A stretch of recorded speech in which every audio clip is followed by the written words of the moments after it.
आज तुम अमीर होना चाहते हो, तुम अमीर बनोगे।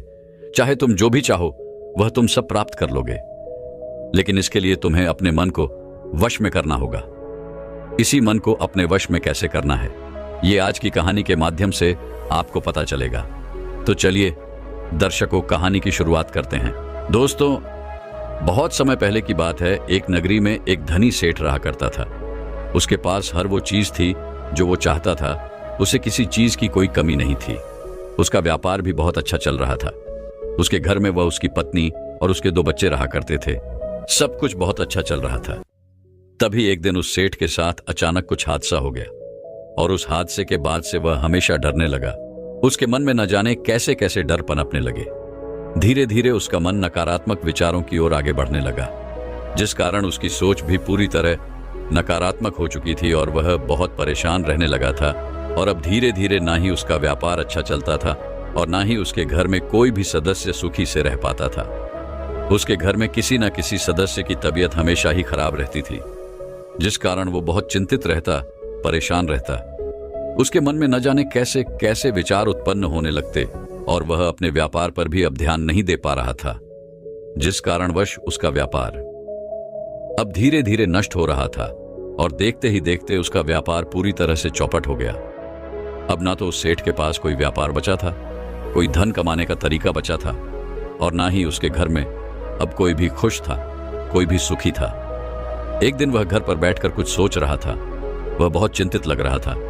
तभी उसकी पत्नी वहां पर आई। उसने उन सेठ से कहा, क्या बात है, आप बड़े चिंतित लग रहे हैं। आखिर आपकी इस चिंता का क्या कारण है? तभी वह सेठ कहता है, मुझे तो लगता है हमारे घर पर किसी ने कुछ कर दिया है और पक्का हमारे घर पर किसी ने जादू टोना ही किया है। इसी वजह से धीरे धीरे मेरा पूरा व्यापार नष्ट हो गया। मेरे घर में भी कोई सुख शांति नहीं रहती। हर वक्त कोई ना कोई बीमार ही रहता है और इसी वजह से हमारे घर की भी यह दशा हो चुकी है कि अब हम चाहे कुछ भी क्यों ना कर ले, लेकिन हम सुख से नहीं रख पाते। अपने पति की यह बात सुनकर उसकी पत्नी कहती है, नहीं नहीं, ऐसा कुछ नहीं होता, आप ऐसा ना सोचा करें, ऐसा कुछ नहीं होता। तब सेठ जोर से चिल्लाकर अपनी पत्नी से कहता है, तो फिर आखिर ये सब हो क्यों रहा है? घर में हमेशा दुख ही दुख रहता है। यहां तक कि जो मेरा व्यापार इतना बड़ा था, हर कोई मेरे व्यापार से अपनी तुलना किया करता था। हर कोई मेरी इज्जत किया करता था, मेरा सम्मान किया करता था। लेकिन आज देखो, हमारे पास कुछ नहीं रहा। मेरा वह व्यापार तो नष्ट हुआ ही, साथ ही साथ हमारे घर में भी इतनी सारी दिक्कतें आने लगी हैं, इतनी सारी मुसीबतें आ पड़ी हैं कि हमारे घर में अब कोई भी ठीक नहीं रह पाता, कोई भी सुख से नहीं रह पाता। ऐसा लगता है कि मानो हमारे ऊपर दुखों का पहाड़ टूट पड़ा है। तभी उस सेठ की पत्नी उस सेठ से कहती है, आप ऐसा क्यों सोचते हैं? देखिए, यह जीवन है और जीवन में सुख और दुख तो लगा ही रहता है। जिस तरह से हमने अपने सुख के दिन देखे हैं, उसी तरह से हमें अपने दुख के दिनों में भी खुश रहना चाहिए। जिस प्रकार सुख आकर चला गया, ठीक उसी प्रकार ये दुख भी हमेशा नहीं रहने वाला, ये भी एक दिन चला ही जाएगा। आप कृपा करके ऐसी बातें ना सोचा करें। ऐसी बात सोचकर आप अपने आप को ही भीतर खोखला बना रहे हैं, अपने आप को ही आप प्रताड़ित कर रहे हैं, चिंताओं में डूबे रहते हैं, परेशान रहते हैं। इससे आपको कोई लाभ नहीं होगा। लेकिन वह सेठ अपनी पत्नी की बात मानने के लिए तैयार ही नहीं था। उसने उसकी एक न सुनी।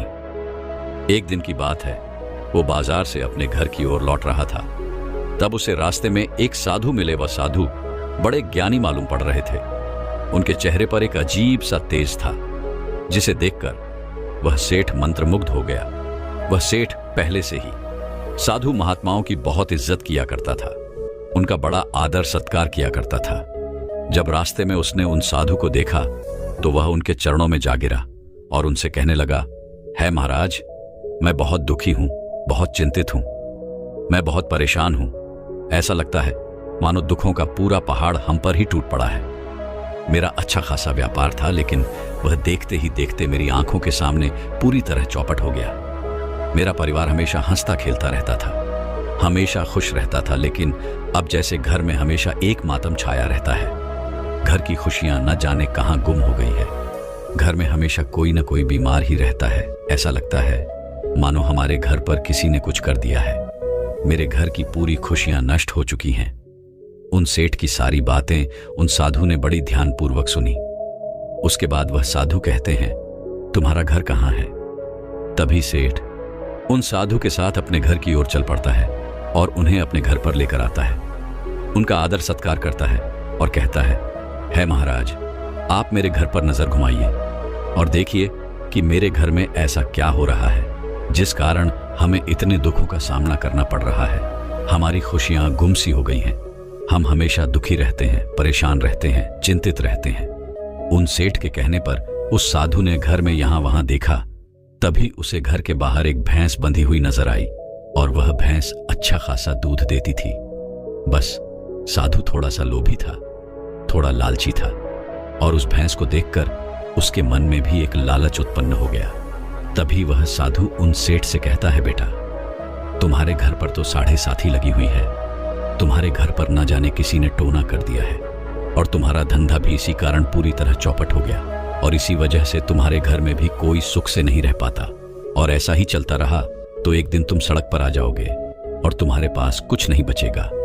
इसलिए जितना जल्दी हो सके इसका उपाय करो, अन्यथा अब वह दिन दूर नहीं जब तुम्हें सब कुछ खोना पड़ जाए। यह सुनकर वह सेठ बहुत डर गया। उसने उन साधु से कहा, है महाराज, तो अब मैं क्या करूं? किस तरह से अपने आप को इन दुखों से बाहर निकालो? आखिर ये 7.5 ही कैसे उतरेगी? और आखिर जिसने भी ये टोना किया है उसको मुझसे क्या दुश्मनी है? आखिर वो क्यों नहीं चाहता कि मेरा भी व्यापार आगे बढ़े, मेरा भी घर परिवार हमेशा खुश रहे? तभी वह साधु कहते हैं, ऐसा लगता है कि तुमने अपने अच्छे समय पर दान पुण्य बहुत कम किया है, इसलिए तुम्हें दान पुण्य करना चाहिए। तुम किसी अच्छे साधु को देखकर उसे दान अवश्य देना। उन साधु की यह सारी बातें सुनकर सेठ कुछ देर सोच विचार कर उन साधु से कहता है, किंतु है महाराज, आप भी तो एक संत है, आप भी तो एक साधु है, तो क्यों ना मैं आपको ही दान पुण्य कर दूं? बस मुझे आप इतना बताइए कि मुझे क्या दान करना चाहिए जिससे मैं इन दुखों से बाहर आ सकूं, मेरे घर से ये तकलीफ में खत्म हो सके। तभी वो साधु उस सेठ से कहते हैं, यदि तुम्हें दान पुण्य करना ही है तो तुम्हें अपने घर से कुछ काला ही देना होगा, क्योंकि काली भैंस थी और वह साधु यह अच्छी तरह जानता था कि सेठ बहुत ही ज्ञानी है और वह उसकी बात जरूर समझ जाएगा और वह उसे वह भैंस लाकर जरूर देगा। तभी वह सेठ कहता है गुरुवर, जैसा आप कहते हैं मैं वैसा ही करूंगा। आपको मेरे घर से कुछ ऐसा दान चाहिए जिसका रंग काला हो, तो आप कुटिया की ओर ले जाए, आप अपने आश्रम पर ले जाए, मैं वहीं पर वो दान लेकर पहुंचता हूं। इतना कहकर वह अपने घर में यहां वहां ढूंढने लगा और वह साधु अपने आश्रम की ओर चल पड़े। इधर वह सेठ अपने घर में यहां वहां घूम रहा था और देख रहा था कि आखिर वह काली चीज कौन सी है जिसे वह साधु मांग रहे हैं, जिसे मैं उन साधु को दान दे सकता हूं। इधर उधर घूमते घूमते उसकी नजर उस भैंस पर पड़ी जो काले रंग की थी। वह तुरंत ही उस भैंस के पास पहुंचा, उसकी रस्सी खोली, वह उसे ले जा रहा ही था कि तभी उसकी पत्नी आ गई और वह अपने पति को रोकते हुए कहती है, अरे अरे, आप ये क्या कर रहे हैं? महाराज ने यह कहा है कि उन्हें दान देना है जो काला हो, और हमारे घर पर तो हमने कोयला भी रखा हुआ है जो कि पूरी तरह से काला है। और वैसे भी उन साधु ने यह कब कहा कि उन्हें यह भैंस चाहिए?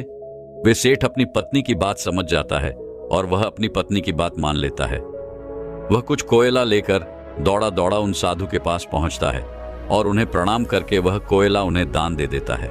जैसे ही वे साधु वह कोयला देखते हैं तो वह क्रोधित हो जाते हैं और उस सेठ से कहते हैं, अरे तुम मूर्ख हो क्या? ये तुम क्या कर रहे हो? ये तुम क्या लेकर आए हो? ये कैसा दान है? क्या कभी किसी को देखा है जो कोयला दान करता है? कोयला भी भला कोई दान करता है?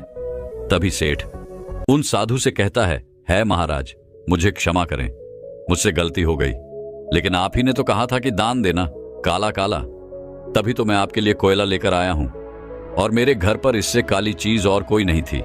आप ही मुझे बताइए कि आखिर वो कौन सी चीज है जो मैं आपको दे सकता हूं, जो मैं आपको दान कर सकता हूं। तभी वो साधु कहते हैं, यदि तुम्हें अपने सारे साथी उतारनी है तो तुम्हें दान देना पड़ेगा, काला काला और चलने फिरने वाला। ये बात सुनकर वह सेठ कहता है, महाराज, मुझे आपकी बात बिल्कुल समझ में आ चुकी है। आप निश्चिंत हो जाएं। आप जो चाहते हैं अब मैं आपके लिए बिल्कुल वही लेकर आने वाला हूं। इतना कहकर वो दौड़ा दौड़ा अपने घर पर पहुंचता है और अपनी पत्नी के ऊपर क्रोधित होकर कहता है, ये तुमने क्या किया? उन्होंने तो भैंस मांगी थी और तुमने मुझे कोयला थमा दिया।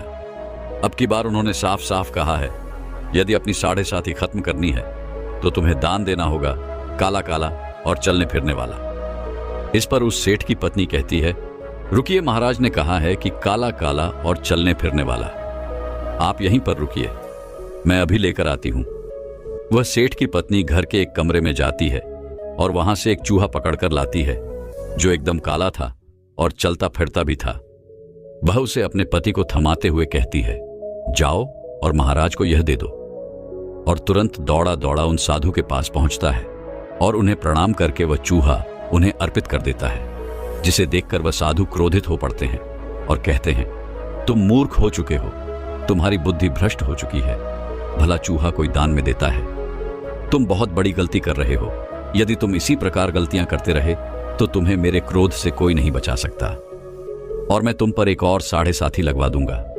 तभी वह सेठ बहुत डर जाता है और उन साधुओं के सामने हाथ जोड़कर उनसे विनती करता है और कहता है, नहीं नहीं साधु महाराज, ये मेरी गलती नहीं है, ये तो मेरी पत्नी है, ये सब उसी का किया धरा है। वही मुझे ये सारी चीजें लाकर दे रही है ताकि मैं आपको लाकर वह दान दे दूं। लेकिन अब की बार मुझसे कोई गलती नहीं होगी। आप मुझे बताइए, आपको क्या चाहिए? मैं आपके लिए अब की बार बिल्कुल वही चीज लेकर आऊंगा। तभी वह साधु एक बार फिर उस सेठ से कहते हैं, यदि तुम्हें अपनी 7.5 उतरवानी है तो तुम्हें दान देना होगा काला काला, चलने फिरने वाला और दूध देने वाला। यह सुन वो सेठ कहता है, बस महाराज, मुझे आपकी बात बिल्कुल साफ और स्पष्ट तौर पर समझ में आ चुकी है। मैं यह जान चुका हूं कि आखिर आप क्या चाहते हैं। मैं अभी आपके लिए वह दान लेकर आता हूं। तभी वे सेठ दौड़ा दौड़ा वापस अपने घर जाता है और अपनी पत्नी से क्रोधित होते हुए कहता है, अरे तुम पागल हो गई हो क्या? तुम्हें तनिक भी अक्ल नहीं है। यदि तुम इसी प्रकार गलतियां करती रहोगी तो जो कुछ हमारे पास है वो भी हम खो देंगे और हम सड़क पर आ जाएंगे। हमारे पास कुछ नहीं बचेगा। आज तो तुमने उन साधु महाराज को अत्यधिक रूप दिला दिया है और अब तो वह कह रहे थे कि यदि मैंने एक बार फिर वही गलती की तो वह हम पर एक और 7.5 लगवा देंगे। तभी उस सेठ की पत्नी कहती है, रुकिए, शांत हो जाइए, मेरी बात सुनिए। ना तो कोई 7.5 होती है और ना ही कभी शनिदेव हमारे दुश्मन बनते हैं, बल्कि जो साधु आप घर पर लेकर आए थे वह साधु अत्यधिक लोभी है, लालची है। क्या अब तक आपको यह समझ नहीं आया? आप मुझे इतना बताइए कि अब की बार उन्होंने क्या कहा है? सेठ अपनी पत्नी से कहता है, उन्होंने साफ साफ कहा है, यदि तुम्हें अपने 7.5 उतरवानी है तुम्हें दान देना होगा काला काला, चलने फिरने वाला और दूध देने वाला। तभी उस सेठ की पत्नी उस सेठ से कहती है, अच्छा तो उन्हें दूध देने वाली चाहिए, आप यही ठहरिए।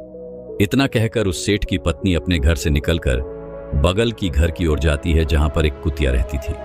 वह अत्यधिक काली थी, चलने फिरने वाली थी और अभी अभी उसने कुछ बच्चों को जन्म भी दिया था। तभी वह किसी तरह से उसे बहला फुसलाकर एक बड़ी सी थैली में उसे पकड़ लेती है और बांध देती है और उसे अपने पति को थमाते हुए कहती है, जाओ और उन साधु को यह दे दो।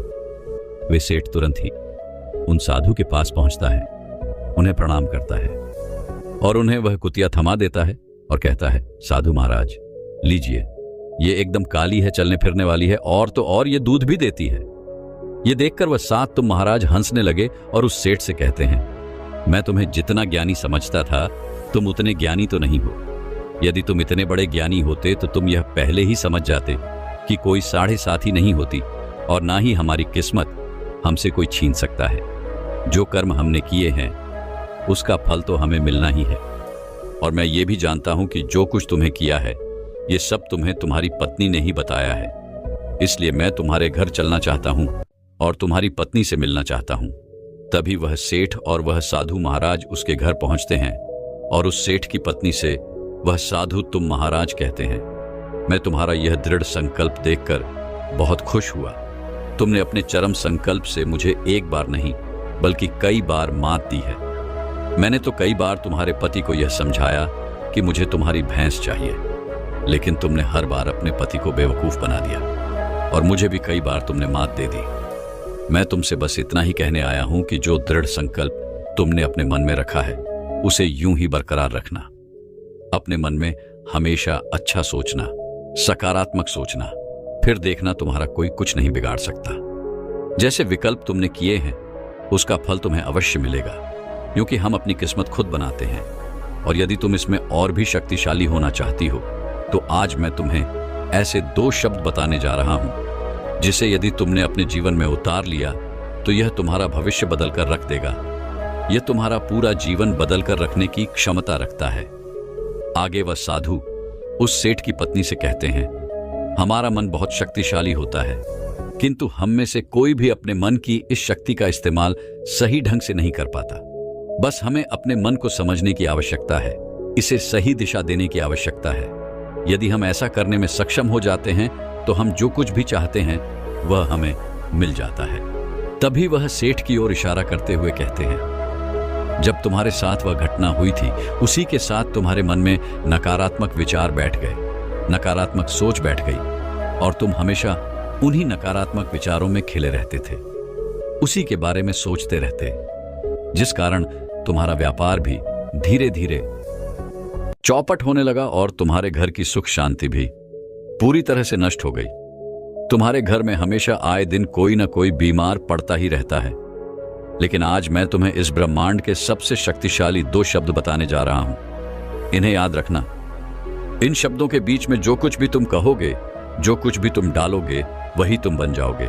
और यह बात मैं तुम्हें केवल इसलिए बता रहा हूं क्योंकि मैंने तुम्हारी पत्नी का दृढ़ संकल्प देखा है, और यदि वह इसी दृढ़ संकल्प से इन दोनों शब्दों को अपने जीवन में उतारती है तो तुम अवश्य ही अपने जीवन में वो सब कुछ पा सकते हो जो तुम चाहते हो।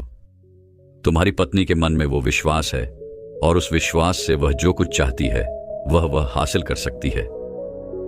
तुम्हारी पत्नी के मन में मैंने वह विश्वास देख लिया है और विश्वास होना बहुत बड़ी चीज है। तभी आगे वह साधु महाराज उस सेठ की पत्नी से कहते हैं, इस ब्रह्मांड के सबसे शक्तिशाली 2 शब्द हैं, मैं हूं। उसके बाद वो महाराज कहते हैं, यही वो 2 शब्द हैं जो इस ब्रह्मांड में सबसे शक्तिशाली हैं। इनके बीच में जो कुछ भी तुम लगाओगे, जो कुछ भी तुम डालोगे, तुम वैसे ही बनते चले जाओगे और तुम्हें वैसे ही नतीजे मिलते चले जाएंगे। जैसे कि यदि तुम कहते हो मैं सुखी हूं, मैं खुश हूं, मैं आराम से हूं, तो तुम ऐसे ही बनते चले जाओगे। और जो कुछ भी तुम कहते हो, यदि तुम्हें उस पर विश्वास है तो वह चीज तुम्हारे जीवन में घटित होने लगेगी। वह चीज तुम्हारे पास अपने आप ही आने लगेगी। लेकिन उससे पहले तुम्हें अपने मन से इन नकारात्मक विचारों को निकालना होगा। तुम्हें इस नकारात्मक सोच और विचार से बाहर आना होगा। अपने मन में सकारात्मक विचार और सकारात्मक सोच उत्पन्न करनी होगी। उसके बाद ही यह मंत्र तुम्हारे लिए असर कर पाएगा। जैसे कि जब भी हम दुखी होते हैं और उस वक्त यदि हम यह कहें कि मैं सुखी हूं, मैं खुश हूं, तो ऐसे समय पर हमारा चेतन मन इन बातों को नकार देता है, क्योंकि हमारा चेतन मन सोचने और समझने की क्षमता रखता है। और जबकि हमारा अवचेतन मन कुछ भी सोचता समझता नहीं, वह केवल उन विश्वासों पर यकीन करता है जो हम देखते हैं, जो हम जानते हैं, जिन्हें हम समझते हैं। और इसलिए चेतन मन उन बातों को नकार कर हमारी उन बातों को औचित्य धन मन तक नहीं पहुंचने देता, लेकिन हमें इन बातों को अपने औचित्य मन तक पहुंचाना है। जैसे कि मैं बुद्धिमान हूं, मैं अमीर हूं, मैं खुश हूं, मैं सुखी हूं, मेरे पास सब कुछ है। जब ये सारी बातें हमारे अवचेतन मन तक पहुंच जाती हैं, तब ये सारी चीजें हमारे जीवन में घटित होने लगती हैं और ये सारी चीजें हम तक खुद ब खुद आकर्षित होने लगती हैं। और ऐसा इसलिए नहीं होता क्योंकि हम ये सारी बातें कह रहे हैं, हम ये सारी बातें सोच रहे हैं, बल्कि जब ये सारी बातें हमारे अवचेतन तक पहुंच जाती हैं तो ये जादू की तरह असर करती है और यह जादू हमारे जीवन में घटित होने लगता है। लेकिन अधिकांश से समय हमारे जीवन में हम इन चीजों तक पहुंच ही नहीं पाते, क्योंकि हमारा चेतन मन इन सब बातों को अस्वीकार कर देता है और हम इस पर विश्वास नहीं कर पाते, और हमारा चेतन मन इन सभी बातों का विरोध करता है। इसलिए जब हम दुखी होते हैं और हम अपने आप से ये कहते हैं मैं खुश हूं, मैं सुखी हूं, तो ऐसे में हमारा चेतन मन इस पर विश्वास नहीं कर पाता और इस बात को हमारे अचेतन मन तक नहीं पहुंचने देता, क्योंकि हमारा चेतन मन सोचने और समझने की क्षमता रखता है, जिस कारण यह हमारे दिमाग में कोई भी जाने वाली जानकारी को पहले खुद देखता है, परखता है और उसके बाद ही वह उसे औचित्य मन तक पहुंचाने में मदद करता है। लेकिन जब वह उसे झूठा लगता है तो वह उस बात को नकार देता है, उसका विरोध करता है और उसे हमारे अवचेतन मन तक कभी पहुंचने नहीं देता। लेकिन लगातार अभ्यास और लगातार प्रयत्न के साथ आप इन बातों को अपने अवचेतन मन तक पहुंचा सकते हैं। और एक बार यदि आप इन बातों को अपने औचित्य मन तक पहुंचाने में सफल हो जाते हैं, जैसे कि मैं खुश हूं, मैं सुखी हूं, मैं धनवान हूं, उस दिन से जैसा आप कहेंगे, जैसा आप सोचेंगे, बिल्कुल वैसा ही होगा। अब आपके मन में यह प्रश्न उठ रहा होगा क्या कि हम अपने चेतन मन से इन बातों को अपने अवचेतन मन तक कैसे ले जाएं? तो इसका एक आसान तरीका अब मैं आपको बताने जा रहा हूं। हमारा चेतन मन दिन में हर समय काम करता रहता है और यह केवल तभी निष्क्रिय होता है जब हम सोने जा रहे होते हैं। इसीलिए हम इसका उपयोग उसी समय कर सकते हैं और उस समय हमारे अवचेतन मन की शक्तियां अपने चरम पर होती हैं, ठीक सोने से पहले और ठीक सुबह उठने के बाद। और तीसरा, ध्यान के वक्त। इसलिए अब से जब भी आप सोने जाएंगे तो ठीक सोने से पहले आप इन बातों को जरूर दोहराना, सकारात्मक सोचना, जैसे मैं अमीर हूं, मैं सुखी हूं, मैं खुश हूं, मेरे पास सब कुछ है, मेरे घर में हर एक व्यक्ति पूरी तरह से स्वस्थ है। और जब आप सुबह उठे तो ठीक उसके बाद आपको फिर से ये सारी बातें दोहरानी है, क्योंकि सुबह हमारा औचित्य मन अपनी चरम सीमा पर होता है, उसकी शक्तियां चरम पर होती हैं और ऐसे समय पर हमारा चेतन मन भी पूरी तरह से निष्क्रिय होता है। इसलिए ये सारी बातें हमारे अचेतन मन तक बड़ी सरलता से पहुंच सकती हैं और ऐसा आपको तीनों समय पर ठीक 10-10 मिनट के लिए करना चाहिए। और मैं आपसे बस इतना ही कहूंगा कि इसे आपको पूरे 1 महीने तक करना है और ऐसा करने में आप सक्षम हुए तो आपकी जिंदगी बदलने लगेगी। यह शब्द बहुत ही शक्तिशाली है, लेकिन बहुत कम लोग इनकी शक्तियों को जान पाए हैं, समझ पाए हैं और इनका इस्तेमाल कर पाए हैं। और तीसरा समय, ध्यान करते वक्त आप यह सारी बातें अपने मन में ला सकते हैं, लेकिन उस समय भी आपका चेतन मन आपको रोकने का प्रयास करेगा। लेकिन ध्यान की शक्ति से आप अपने मन को, यानी अवचेतन मन को, ये सारी बातें सुना सकते हैं, समझा सकते हैं और इन पर और यकीन दिला सकते हैं। और ये सारी बातें जब आप एक बार अपने अवचेतन मन तक पहुंचा देते हैं तो इन पर अवचेतन मन काम करना शुरू कर देता है। वह यह नहीं सोचता कि क्या सही है, क्या गलत है। वह तो केवल आप पर यकीन करता है, आपकी बातों पर यकीन करता है। इसलिए हमारे अवचेतन मन को इन सभी बातों पर पूरा विश्वास होता है और वहीं पर काम करना शुरू कर देता है। इसलिए इसका अभ्यास तुम्हें सोने से ठीक पहले, सुबह उठने के ठीक बाद और ध्यान में करना है। और याद रहे कि इस समय हमेशा आपको सकारात्मक रहना है, सकारात्मक सोच रखनी है, सकारात्मक विचार रखने हैं। आप चाहें तो दिन भर जागृत होकर भी, जब आपका चेतन मन जागृत हो, जब आपका चेतन मन याद कर रहा हो और काम कर रहा हो, उस वक्त भी आप यह सारी बातें कह सकते हैं, क्योंकि चेतन मन भी आपके बार बार कहने पर इन बातों पर यकीन कर लेता है, इन पर विश्वास करने लगता है और फिर यह बात भी वह आपके अवचेतन मन तक पहुंचा देता है। आप जाते हुए यह कह सकते हैं कि मैं सुखी हो रहा हूं, मैं खुश हो रहा हूं, मेरे पास सब कुछ आ रहा है, मैं ठीक हो रहा हूं, मैं धनवान हो रहा हूं, मुझे धन कमाने के नए नए मार्ग नजर आ रहे हैं, मैं पूरी तरह से स्वस्थ हो रहा हूं। यदि आप शुरू में कुछ इस प्रकार कहेंगे तो आपका चेतन मन इन बातों पर यकीन कर लेगा। लेकिन यदि आप शुरू में कुछ ऐसे कहेंगे कि मैं धनवान हूं, मैं सुखी हूं, मैं खुश हूं, तो वह आपकी इन बातों पर यकीन नहीं करेगा। लेकिन वहीं पर यदि आप ऐसा कहते हैं कि मैं धनवान हो रहा हूं, मैं सुखी हो रहा हूं, तो चेतन मन आपकी इन बातों पर यकीन कर लेगा, आपके ऊपर विश्वास भी करेगा और देखते ही देखते वह आपकी सारी बातें आपके अवचेतन मन तक पहुंचा देगा और उसके बाद आपके जीवन में वह बदलाव होने शुरू हो जाएंगे जैसा कि आप चाहते हैं। यदि आप इन 2 शब्दों का इस्तेमाल सही तरीके से करना सीख गए तो आपका जीवन बदलने से कोई नहीं रोक सकता। लेकिन याद रहे कि जैसा मैंने आपको बताया है, आपको ठीक वैसा ही करना होगा जिससे तुम्हारे जीवन में वह खुशियां फिर लौट आएंगी। जो तुम्हारा व्यापार चौपट हुआ था, वह व्यापार फिर एक बार अच्छी तरह से खड़ा हो जाएगा और तुम जितना चाहो उतना धन कमा सकते हो। लेकिन याद रहे कि जब भी तुम अपने आप से यह सारी बातें कहो तो तुम्हें इन बातों पर विश्वास करना होगा, इन पर पूरी तरह से यकीन करना होगा, इन्हें महसूस करना होगा। जिस प्रकार तुम्हारी पत्नी को यह विश्वास था कि उसे मुझे कोई भी दान नहीं देना है, ठीक उसने वैसा ही किया। यही विश्वास, यही सोच उस समय भी रखनी होगी, यही सकारात्मकता तुम्हें उस समय भी अपनानी होगी, यही धैर्य तुम्हें उस समय भी रखना होगा। और देखना कि धीरे धीरे तुम्हारा जीवन बदलता चला जाएगा।